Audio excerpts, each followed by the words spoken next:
And as a young poor gospel no and go to their doorsteps, meaning a bed don't put no share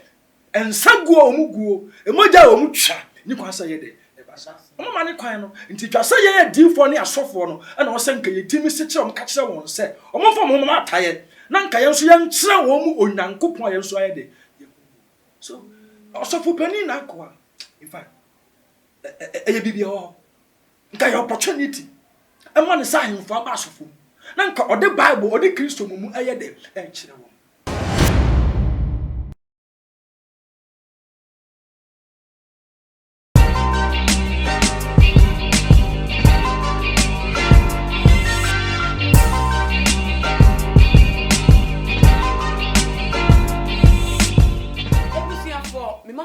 Stronko eba to my GH. Nana ama obusueni na hu mi say ya hu say asemesi. Ehun be yan asemeti hu achire for any etiefo. Na ninya ejina Honorable Kennedy Japan MP for Ascent Central ni expose ya wodi esi na kuma so say wo ye na hu say da ne da de say do Monday ni Wednesdays they are on fan che he. So udi one record mu nko ade wo bebo am obi ate wonka. Na last week mu hono no wono ankasa beji eja wo the seat show no so and wo cheche mu say wo sofo ba ku bi venom mineral water enim say medium size na 1 cedi wo kroma bebi a obefe bia uta 1 cedi na openso ni bia no ma obetimi eyi usika 1 cedi na ye de nso na ma no etimi anom enya won kwa no science okro ya no wo bi sa sofo yi ya mi bebo ni din later on no wo tu nso no dodo na mu and wo de aba na so dem no de ono ne sticker ne nim box so de atale ho ena nso no watu mu de age 20 Ghana cedis na bona da so nkwanti na Honorable say ne ho adire no nti wonne sofo no bedi ne nyonyonyonyo neti obo sofo ne dey say prophet na akwa Isaac woda Jericho Miracle Church ano wonne na sem na walker ena ono no walker say wakofa nsuo wa brand e de 20 cedis wona safo edem wonum na waka sasem editu dwa no na de chie biem Honorable Kenya ko beji edwa no wo sa be kire mu say wodi asem ne betu dwa no say prophet na akwa Isaac no atu na dwendwen aye ne nsem pi aye de chese bebre wona adwum tie no nti wanam so ode dwato akotoa Honorable Kenya Japan na danfo pa wo ben no dan kwa Smith edi enisuo ene chese chopper edi atu na nim say won pa Honorable Kenya Japan pa won pa le chopper enfaman because the egeka ko ide wonu wehu bida wehu se Honorable Kenya Japan wo so bishop da na obi nim nsem no wenye mu ama na nka wo kaya ma ene de police station code bande on fan channel de bia da obi nim nam ho esi ada oni police for enete enu nti won pese on de ne nsem eba koduro ni nti we de super na Honorable Kenya Japan chese wodi su kire na danfo ne se won fa bana cho se na safo no na kuma ne kra ne bibia bata safo no nti se sia egu a ni wa ne sa nti onye ne sa efama no na asemwe Honorable eti bi no say adabi na wo yosofo na wudi nukwari manyakopon se na sofudie esiti a eba ne sen no beka wunso ho asem keke na nka ohon ma ka otibi sakra so okay se nso ho asem na waka dia ene emi nya nso no ton na asemfa na asem enko na wa nya hwe amfa wa nya nso no ton wa nka se wa ma bontipa na ka se nso no weje aton na de wo ye ne se o de chopper eba kotua na dafo se won fa npa ocho no no e pata se bibi ehyiase bibi wo ha ehu behia se nipa behu se na wo ka se na echese bibi wo ha ehu behia se nipa behu no matwe wo ho efi asafo no emu enu nti Honorable de hye na dwum se investigation ze wo beye bi pa enu nti 1 week no de to ho investigations do musuko te se ensema odi aba sesi ade na no kire asiepa de nti a prophet na akwa Isaac woko ho ekopa acho ni nsema wokeka no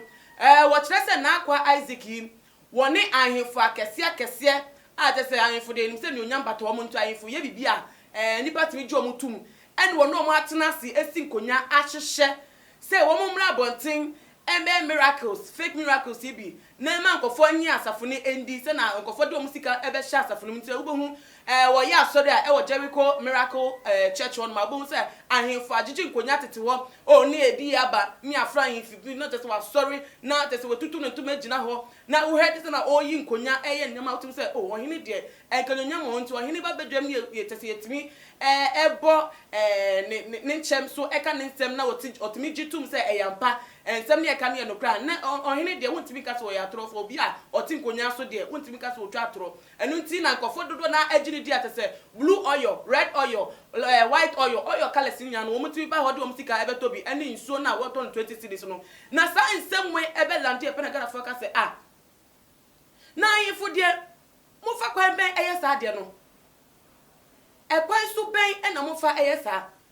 ahimfo amukrekuro anipa dodo na ehwemase ebi so ehwemo so o mo anam amutu no eno no wo mu di akire se mo hu obu anti wo mu di machi na wo maye de mo mu ye ni bi na mutimi be na bedwemu eni osofo efa adwense mo be dada nipa dodo na ene na ahimfo no akasa so mama nipa ewre a wo de show mu no krampo no ahwete manya de baku say na ku ana awote the seat show so as host no edin a wo bo bi no the chief of adeso chief of ewutu senya ena wo ba peni ohima woda late kubiase otafri jaso edin wo boka ho se wo mu na mo ye ahimfuku a wo ma kan muti abom a wo mu ne osofo na sinkonya esusu nyama bi efa fake miracle so a wo mu ma na ekoso wo Jericho Miracle Church wonom na ensem we Ghana 40 no wo mu ho adwuro mo akasa kofo bi sensem o kofo akasa kofo te se wo mu dwu ho a wo mu enti ase enu nti ena matonsa edi afre wo sofo Richard Obri Yeboa a woda Covenant Prayer Church o ha se ye ne betwe enkomo we wo be kire mu edi a kire nti Jibre ye twa ye ho aba fitani asese ne din ene your friend say mechanic Zana prophet kumichacha ma sesa me YouTube no ba bia me hwe bia ma change afro ena maba too much GH hwe na prophet kumichacha me so me hwe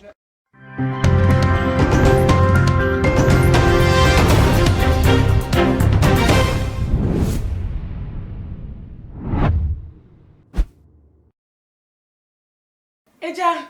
me wakwa bashunko eje so yuni aba eja bibi aboko we dey adom ade achi de enye se adom nko asafo mbaswe obi a adom nti ede rade ase eja expose ya endra de ye beto dwoye pacho wetie bi ayefa prophet nakwa Isaac wonu watie bi eno kre mi akasa no na bitie na wutie na efa ahemfo a yenim se ko mo de enunyam wo mo ho nka mo de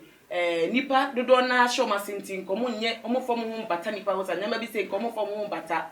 na wo ma ba bonten etimewura sorry dem eni osofo na si nkonya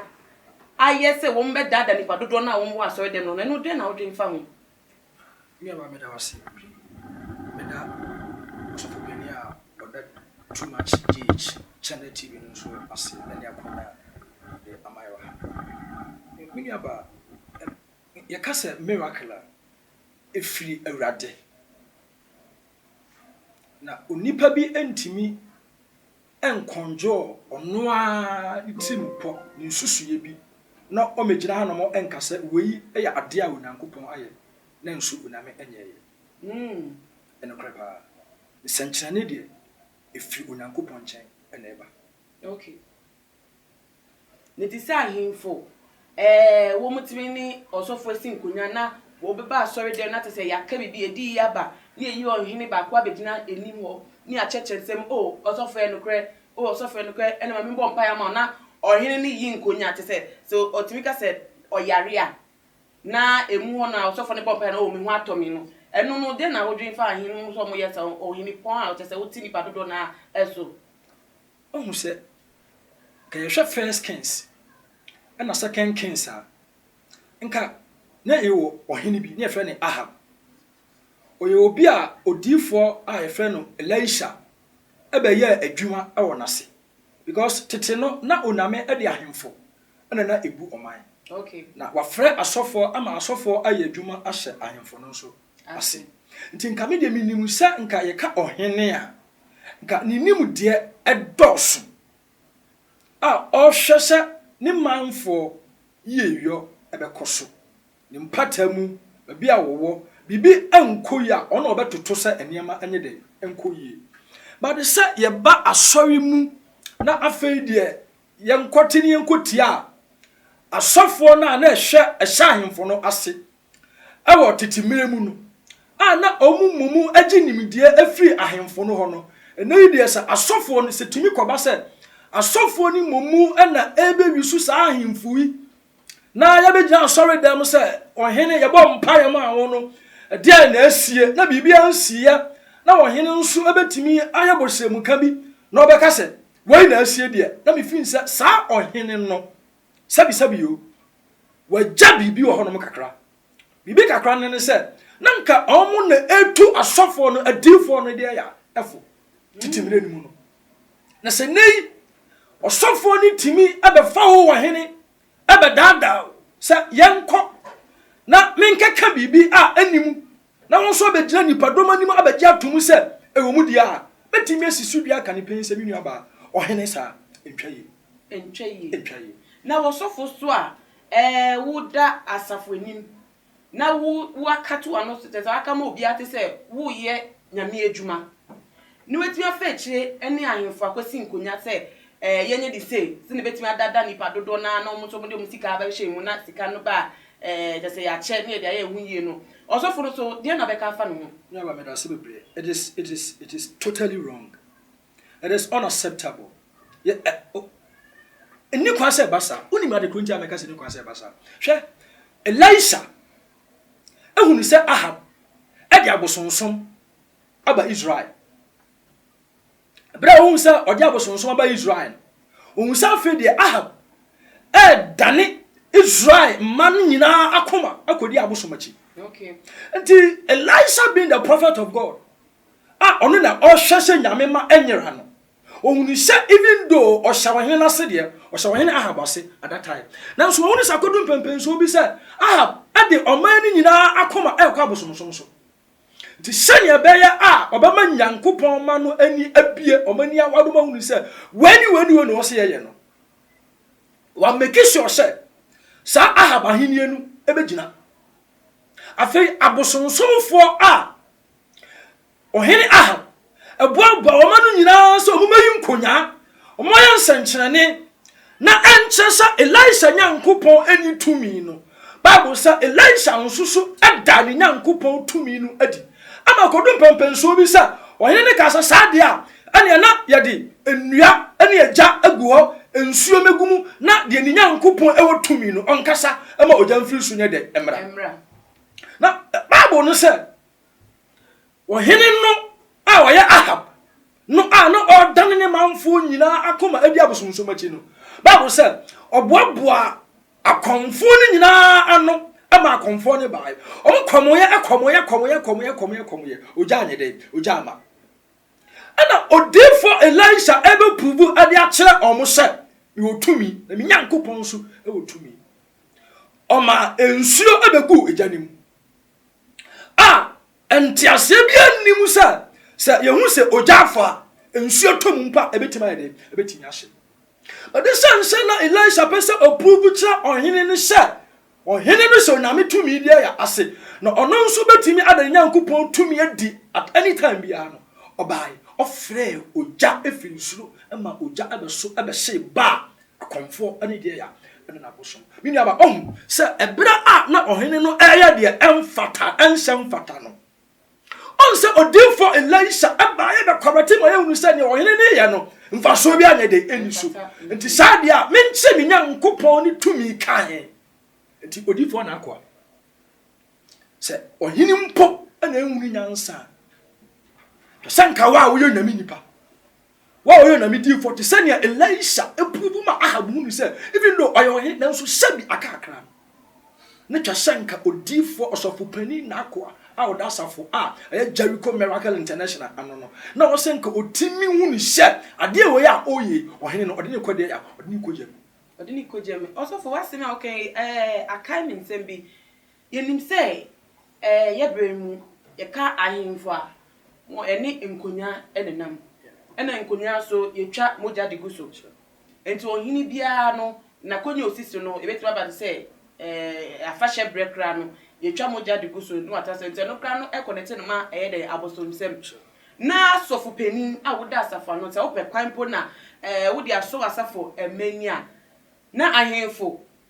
obi enim se ahemfo de nka abosomsem ti nka wo muni nyankopon anase Kristo sum hye da ni Chakwan bisa ena Christostom se nim se abosomsom den enkwase asem ne ntiaso no mo ennante na eba ne sen ena otimi kofa eye ahemfu timi di ba na asafo ma no agidi se de kwan so ano no. Okay, nya wo busa question pa emudo me kan say on say eneyi no eniema edane sa dispensation we no a yewu mu no obi ebetimi abaya ohene nanso na okọ asori sa so okotena nkonya so ye otimi sori fi so ekọ asori afahyedu a otimi etwa moja no asa akọ asori so di kudinti a meka sa ne se Kristo baaye no oba abehye mmrani mu kena. Okay. Obe revive niema bi a na enkoyi. Okay. Nti se ye yamra ne kete se enikwa mpo se ahemfu mpo ekwa sori a. Then na ye ka bibi se ye Kristo ka se oba ne die mu na ne die nso anyede anye na de do na oje ne no ona oje ne din die no oma won tumi se omayo nankopon ma no na ye ma agidifo na ayase we are not fulfilling that scriptures. Okay. On say Bible say na senyo nankopon do wiase ni so odin do baba ko awu ya ne ma no obi a obaji na di no onyera but obenya de ya dankwa whosoever obi bia nti onipa no betimi aye ohene na se ogidi se eneyi se ne na tete no na ebinumu atwa moja ebinumu gu nsa aya ne amane man se ontimi enya bi na no betimi abo na medi a ya ma ne kwan nemu no ade ba ko no enso ne se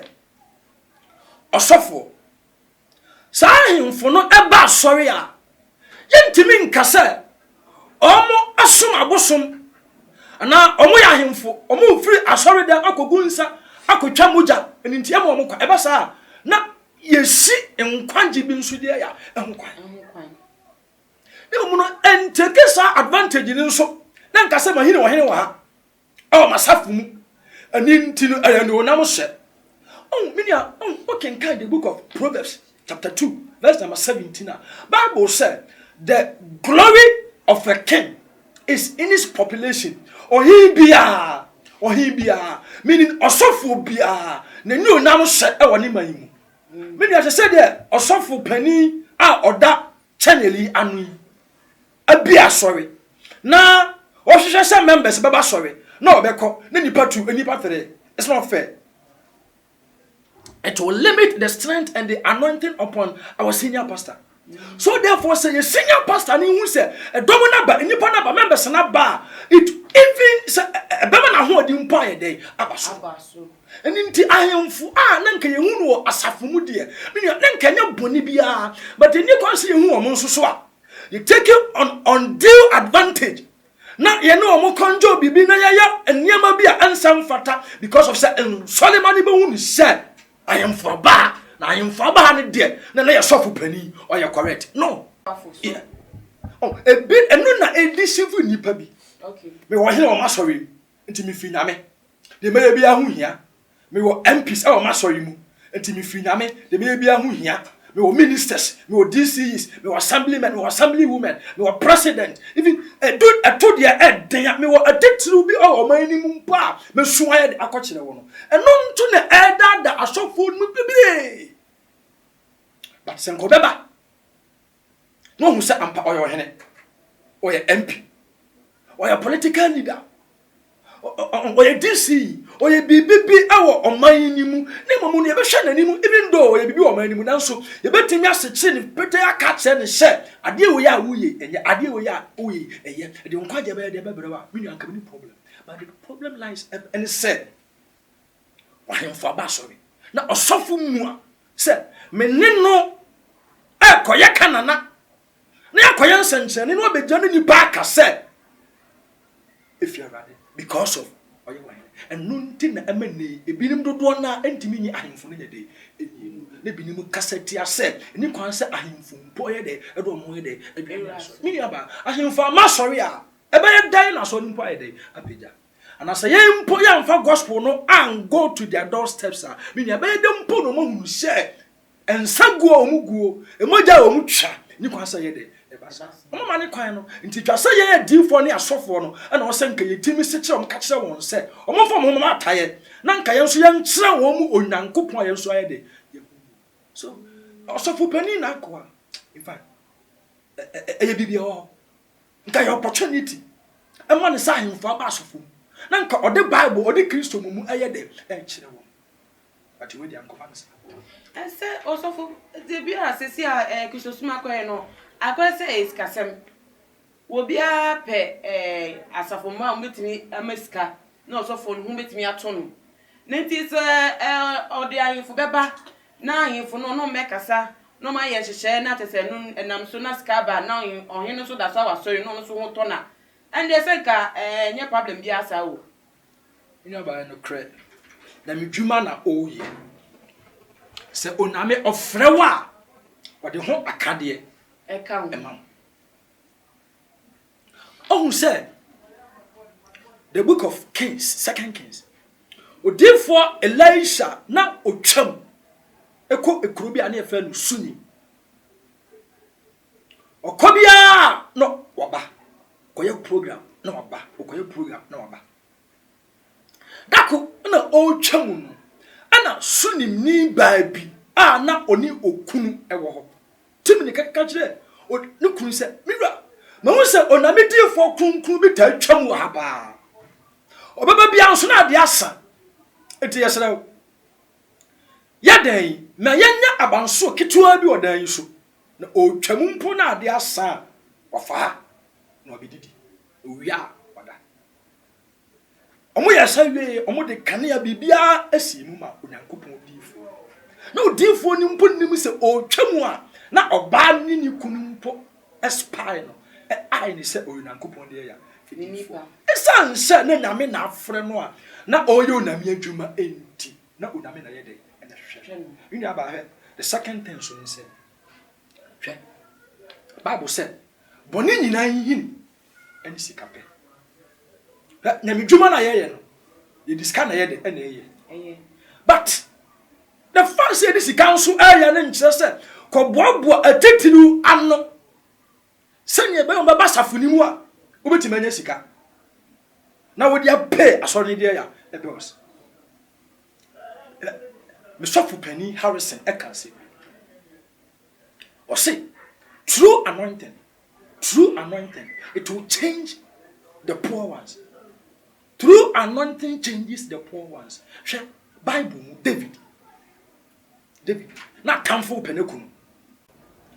unika pere unisika yo but okodu baby no we na be so starting ministry na o sase en konfo do mo sase en konfo ba ne nchen no aya hiafo sorry ministry bi asofo ya de nakwa ya bi okay David ngosra na wo msunti otimi de bompa ye sesa ahiafo na ba ne ho no ama omba ya adefo ama sankofo ne the best sponsor David the ministry enti osofo bi mini apani na akwa se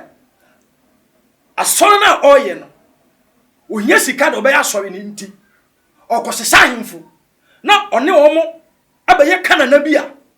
se na be obenya sika no motimi da ya asori ni dia and that is not biblical. In Florida de bakokra. Na kai bibia e Bible mu David ya ohini David edube bia ase na wo chia kakra se na ka se ahemfo yi ebu ha utwa dan ni utwa we moja de gu nkonya so na saa so na David ase wo chia odi bone ekofo obi yere ene ne wo ye osofo pani ana wo tikro no so saa bre no osofo Nathan no oba ne nchen ebetia no oba ne nchen ne be kasaye ema ne hu se kwan na wonam so no wafom enu ntutum se David no du obuo edema den osofo no ne nti hu ne se saa bre asofo no ahemfo no so nya obuo bi dia ma se okay mo na nche se ana yakopon ene mo na mo ye enwuma kese mo na mo ye nsencheni nti aba wona ase ya ba ona se kire kwan na woni yesi nkonya na wo kan se ma kire ya se de nim se ye ba wan ona se kire nkwan ana wo kire yesi enti ye de betra bonten ni de wo ka se ye nyenye ya ye de fum so ka fum so kra po ni hu eno kre osofo bia wonu kura nimdie osofo bia na me frewa odinimdie ma so ko school so am ko school omo nimdie ni nyansa onipa bia baba osofo bia nchen bia na purpose na me de onipa ne ba ye se onipa no ode wonu asem ebe reform onipa no nti se ahemfo ba wo nchen a omo ba for omo nkwaje omo amasa yusuwon na no omo sisa ho na muntwi sika emfi nipa nti osofo no ana na sade onwu osofo panin na akwa onwu na sade a onwu ni se ahemfo no sanya wo kan omaba nanso ebeye da no ma hunso ma ba bia aya jani wo osofo no na omo hwe osofo panin no omo hwe wo wonkyerɛkyerɛ ɛna ɔmo nyinaa edi akyire nti nkyerɛkyerɛ no a ɔde ma ɔmo no sɛ ɛyɛ a ɔmbɛsuro mpo sɛ ɔmbɛba wo nkyɛn bɛka kyerɛ wo sɛ ɔne yɛ hyehyɛ ho sɛ yɛnyɛ nsɛnkyerɛnne wabra nyɛ nsɛnkyerɛnne ne bɛdi ato nti sɛ yɛka ne sɛ ya na yɛka ne sɛ ɔsɔfoɔ no na sɛdeɛ as ɔsɔfoɔ a wɔsɛ ɔka nyamesɛm ɔka nyame adwene akyerɛ nnipa ma a ɛba ne nanseɛ no wayera saa kwan ninti na ama ahemfo no nso anya kwan a omo yesa because tren say onifra ni kwan a omo nyina ebusiafo Sofo Richard Obri says onifra ni wo kire ne yonko nifra ni kwan a obi ato den amnemu aha ene ne yede enkomo no ebesi hye so se video we wo ho kwan se wo be share e dia ma adofo abusuafo obi bia wo be ho bia no so ehu ensem a ekoso midin di na ama owusu atuma gh e wo Instagram follow e wo tuma gh_. Sofo for number 2 dra me number ye ba kope ofra obinya ba bia be fra me bia me fa 0246 42 6375 0246 42 6375 Ebusafo makramu da se ne yebese shebi